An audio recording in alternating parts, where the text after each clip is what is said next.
Esto es Eni con Más, con Eni Pichardo. Hola, ¿qué tal? Bienvenidos a esta nueva edición y gracias por su compañía. Un comerciante hispano enfrenta cargos criminales y se expone a una pena de hasta 7 años en prisión por balear a un supuesto ladrón que entró y lo atacó en su propio negocio. Otros comerciantes y líderes hispanos exigen que se les retiren los cargos, alegando que no cometió ningún acto ilícito, ya que actuó en defensa propia. Antes de darles la información, como siempre, me gustaría invitarlo a que haga algo que no le costará nada. Haga clic en el icono de me gusta y comparta este video. Y no olvide suscribirse a este canal en YouTube. El dominicano Francisco Valerio, propietario de una licorería acá en la ciudad de Nueva York, fue acusado de agresión en segundo y tercer grado, peligro imprudente en primer grado y posesión criminal de un arma en cuarto grado, tras enfrentar a 2 ladrones que robaban en su negocio y herir accidentalmente a uno de los delincuentes. El hecho fue captado por una cámara de seguridad en la licorería Franja Wines and Liquors, y en este video se le ve a Valerio dispararle a un supuesto ladrón que había sido expulsado de su establecimiento junto a su cómplice. Francisco Valerio y su hermano Luis supuestamente atraparon a los 2 sospechosos de 20 años, Kevin Pulutasi y Edwin Poiquiza, cuando robaban botellas de alcohol, metiéndolas en sus chaquetas. Francisco y Luis, que atendían el negocio, los ahuyentaron, pero los otros 2 individuos comenzaron a agredir a los comerciantes y la pelea no terminó allí, sino que se extendió a las afueras del negocio en medio de insultos. Según la oficina de la fiscal del distrito de Queens, Pulutasi supuestamente intercambió puñetazos y patadas con los hermanos Valerio dentro del negocio, pero posteriormente salieron a la calle y la situación se tornó violenta. Pulutasi y Luis continuaron peleando, pero luego en las imágenes se puede ver a Francisco golpear al sospechoso con una pistola, la cual se le disparó accidentalmente. Tras ser baleado, Pulutasi se arrastró contra un vehículo antes de que Francisco Valerio se acercara para ver cómo estaba e intentar ayudarlo. Posteriormente, el sospechoso fue llevado a un hospital en estado crítico. El otro individuo, Edwin Poiquiza, huyó de la escena, pero fue detenido poco después. Francisco Valerio, como ya les dije, fue detenido por imprudencia temeraria y agresión e instruido de otros cargos criminales que acarrean una pena de hasta 7 años de cárcel, aunque, según la fiscalía, el dominicano tiene permiso válido para la portación de arma. Los 2 presuntos ladrones también fueron acusados de hurto menor, 2 delitos menos graves de los cargos criminales presentados contra Valerio. La oficina de la fiscal del distrito indica que el hispano tiene permiso para la portación oculta de un arma y que él la tenía escondida en la parte de atrás de su cintura. La decisión de procesar a Francisco Valerio ha sido fuertemente criticada por otros comerciantes, especialmente por Fernando Mateo, fundador y representante de la Asociación Nacional de Bodegueros, quien dijo que los sospechosos habían atacado la tienda al menos 4 veces en el pasado. Mateo y los otros comerciantes iniciaron una campaña para exigirle a la fiscal de Queens, Melinda Katz, desestimar los cargos criminales presentados contra Valerio. En una petición colocada en la página web change.org, la cual tiene en pantalla y donde tienen como objetivo obtener 2.500 firmas, se exige a las autoridades detener y procesar a los ladrones y retirar los cargos presentados contra Valerio, padre de 2 hijos y graduado de la prestigiosa Universidad de Columbia. Dicen que injustamente Valerio podría perder todos los bienes que ha logrado obtener con su arduo trabajo. Mateo y otros líderes comunitarios hispanos también critican y exigen que se modifiquen varias leyes en Nueva York, las cuales comúnmente se perciben como leves contra la delincuencia. Una de esas medidas es la reforma a las leyes de fianza. Esta iniciativa elimina las fianzas para muchos delitos no violentos y exige imponer multas de comparecencia en vez de arrestos por delitos menores. Muchos de los que viven cercanos al negocio respaldan las acciones de Valerio al considerar que actuó en defensa propia. Agregan que el dominicano tiene permiso para la aportación de arma y que el disparo fue un accidente, por lo que Valerio no debería enfrentar cargos criminales. Y como nos explica el sargento Johnny Núñez, retirado del Departamento de Policía de la ciudad de Nueva York, acá en la Gran Manzana, los pequeños comerciantes frecuentemente suelen actuar en defensa propia al tener que lidiar con varios crímenes como saqueos, hurtos, asaltos, robos y hasta homicidios. El sargento Núñez también asegura que Valerio no tenía intención de disparar. Mira, lo primero es esto. Mira, algo notorio que he notado en este caso es que la fiscal de Queens, Melinda Katz, pocas horas antes de que se convocara, de que se anunciara esta convocatoria en apoyo a Frank frente a su negocio, donde decenas de familiares, de amistades, incluso su clientela, muchos clientes y personas de la comunidad que lo conocían por muchos años, pues se dieron cita para brindarle ese apoyo. La fiscal publica un comunicado, que te lo envié también ahí, un comunicado de prensa, donde prácticamente, a mi entender, estaba haciendo un juicio de valor que a mi entender fue irresponsablemente prematuro, porque en esencia, fundamentalmente, ya estaba precondenando a Francisco basado en su opinión personal. Y esto es importante porque choca o va en contra de lo que estipula el artículo 35 del Código Penal del Estado de Nueva York, que es el cual define lo que es justificación o defensa propia y establece las circunstancias donde la ley protege a cualquier ciudadano en caso de que éste se vea forzado a usar fuerza física o fuerza física letal, que no es lo mismo. Y más adelante vamos a definir eso para tus oyentes. Mira, en este caso la fiscal, me parece de manera prematura, en mi opinión, habla de dos crímenes. Dice aquí hay dos crímenes. Y yo me pregunto, pero no, yo entiendo que lo que tenemos es un delito, un crimen, tenemos una víctima y tenemos un caso de justificación bajo el artículo 35. Ahora, en ausencia de esta defensa, de esta justificación, sí tendríamos un crimen, pero en este caso no, porque Francisco lo ampara la ley. ¿Qué es justificación? Mira la gráfica 2 que te mandé. Justificación es una defensa precisamente a cargos criminales y es por eso que clamamos que estos cargos deben ser desestimados, porque fue en defensa propia. Entonces una defensa de justificación ocurre cuando una persona admite que cometió un acto que pudiese ser un delito en algunas ocasiones, pero que afirma que no lo fue, no es un delito porque ocurrieron en circunstancias en las que están autorizadas por la ley, amparados por la ley, como se estipula en las sesiones 3505 a 3530 del Código Penal. O sea, Frank no dice que no fue él que estaba envuelto. Sí, la persona dice, fui yo, pero escuche mi historia. Entonces, además, tenemos que analizar qué dice la Constitución, de cómo se debe analizar, cómo se debe hacer un análisis objetivo para evaluar y determinar de que sí o no hubo fuerza física, exceso de uso de fuerza.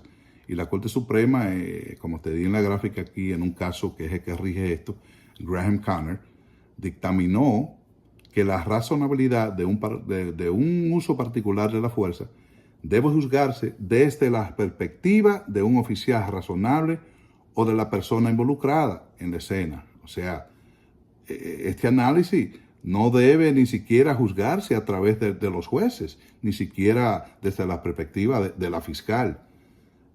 Y por eso me parece extraño esa declaración prematura, porque ni siquiera desde su perspectiva, ni del abogado, ni de cada uno de nosotros que estamos en nuestras casas. Porque no estábamos, ninguno de nosotros estábamos en el lugar de los hechos.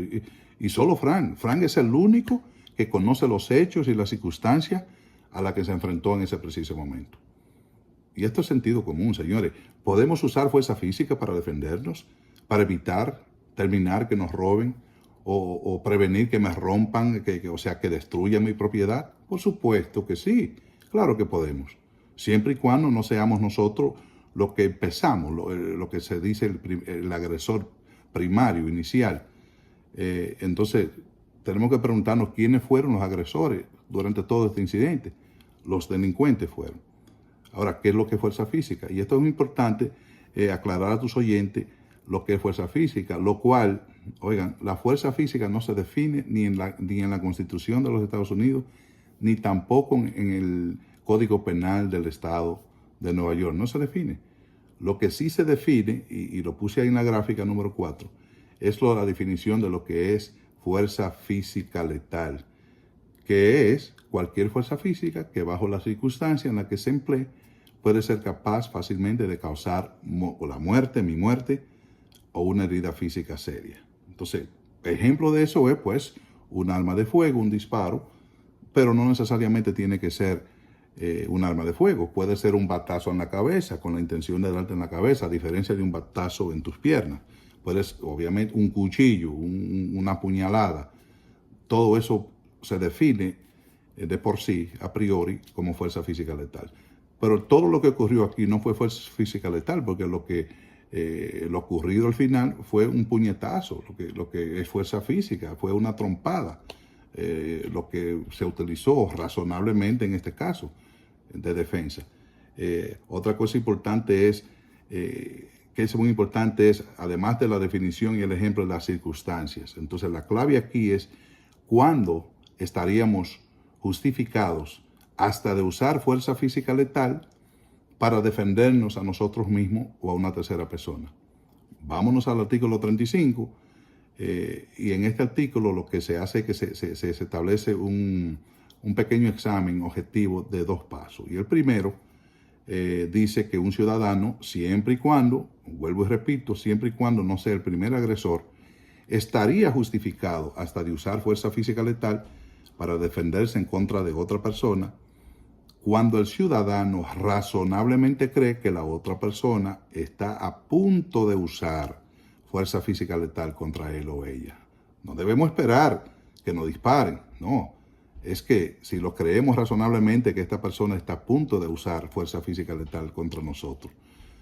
Entonces, y que ese uso de fuerza física nos crea un miedo inminente de que se va a usar contra nosotros, ¿verdad? Entonces, lo segundo es, primero tenemos que creerlo en ese momento y solamente la persona involucrada es que puede articular eso.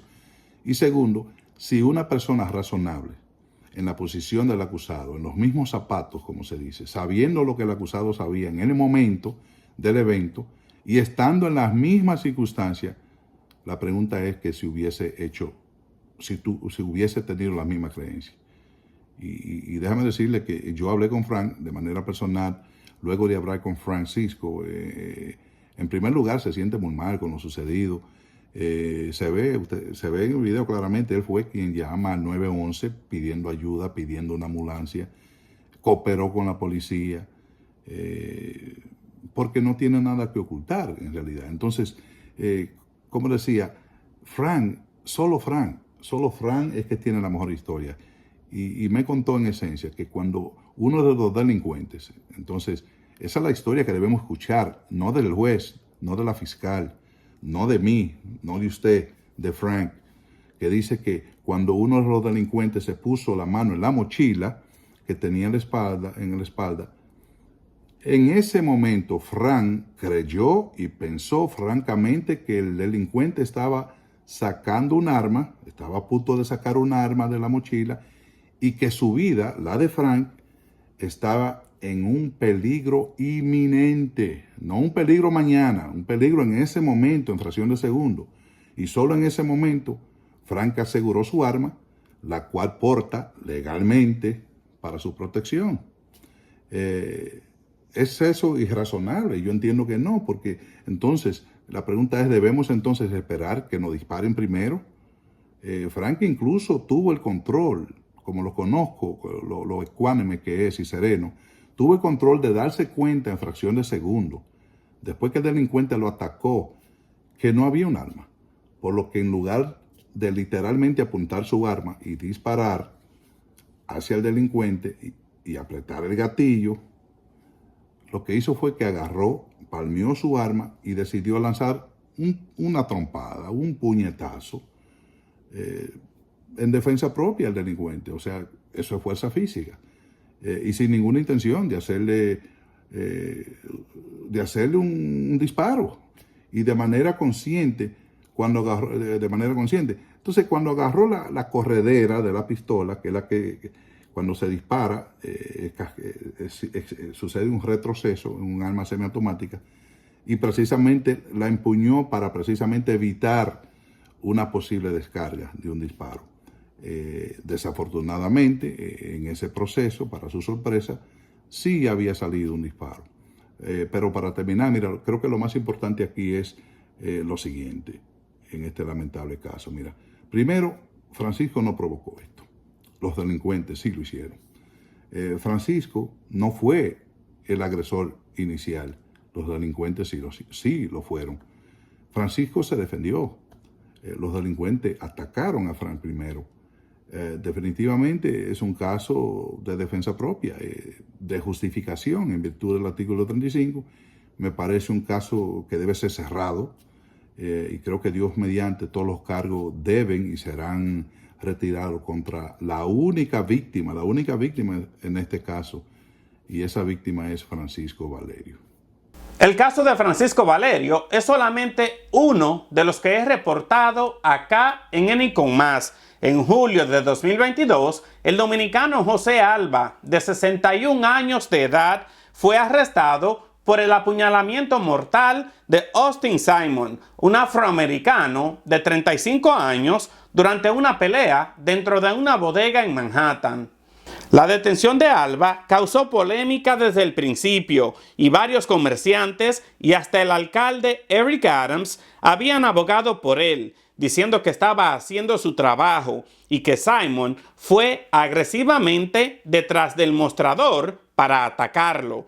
Los cargos presentados contra Alba fueron desestimados días después, cuando los fiscales determinaron que había actuado en defensa propia, ya que había sido agredido por Simon. El enfrentamiento fue captado por 2 cámaras separadas y la situación comenzó con una discusión y escaló rápidamente hasta un punto mortal.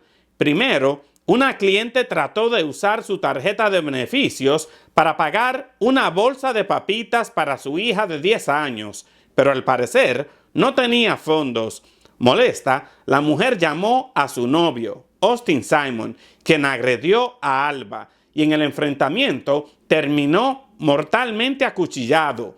En respuesta, la mujer no identificada también apuñaló al comerciante. En la moción para desestimar los cargos, la oficina del fiscal incluyó imágenes de vigilancia del interior de la bodega que mostraban a Alba tratando de evitar una confrontación con el hombre mucho más joven momentos antes de armarse con un cuchillo.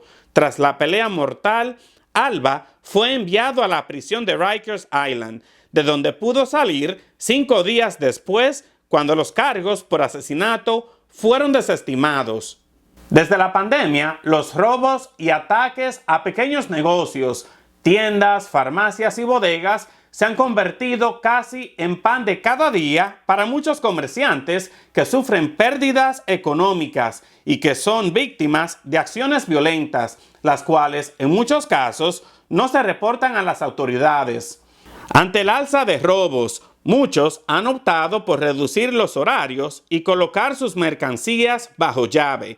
En los últimos años, también otros negocios han cerrado por ese mismo motivo, dejando a miles de personas sin empleo y comunidades desasistidas.